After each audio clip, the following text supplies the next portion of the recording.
Hindi mo aakalaing ganito ang mangyayari sa dulo, wild ending. Kinabahan ng lahat sa potential game winner na to, take over si Andrew Wiggins at Stephen Curry. So NBA Cup, New Orleans Pelicans kontra sa Golden State Warriors. No Zion Williamson, McCollum at Murray pa rin itong Pelicans, pero no problem dahil sa kanilang early 6-0 run. Yun nga lang at napakaagang mag-init ni Andrew Wiggins na agad kumamada ng 13 straight points with 3 3-pointers, shooting 5 of 5 sa field. Gandang pasa pa sa play na to ni Curry kay Wiggins, libreng-libre sa kanyang in-transition dunk. Matapos yan, agad na naitala din ni Stephen Curry ang kanyang unang basket, almost logo 3-point shot. Well, kung si Andrew Wiggins hindi nagminti sa unang quarter, ganun din sa kabila si Trey Murphy with 10 points, shooting 4 of 4 sa field. Nakalipad pa si Brandon Boston Jr. sa kanyang two-handed slam pero off the bench. Instant impact din para sa Warriors si Buddy Hield at Podziemski na nagtala ng combined 7 points, 34-30, end of opening frame. Second quarter, mainit na kumana ng 13-0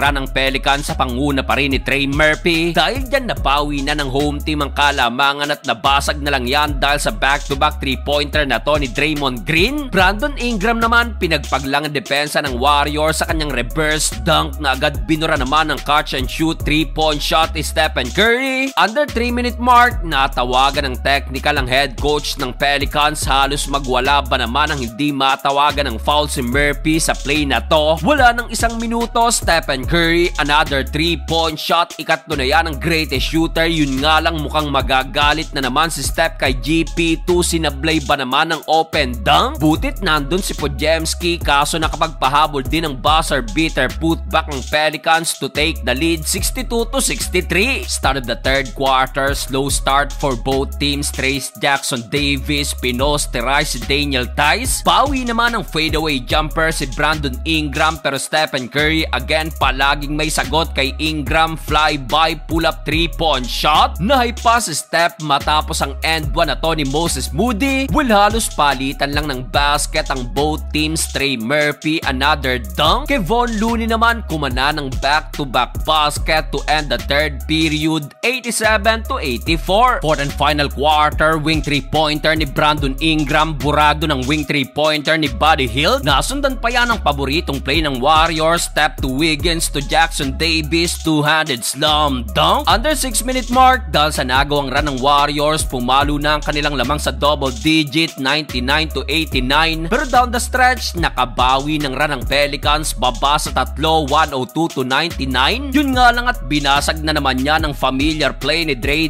at Stephen Curry. Pero wala nang isang minuto, Trey Murphy binaba pa ang lamang ng Warriors sa dalawa, 110-108. 11 seconds, naging intense pa ang laban dahil nakaagaw ang Pelicans. Yun nga lang at sumablay itong potential game winner ni Trey Murphy. Sa uli, panalo pa rin ng Golden State Warriors.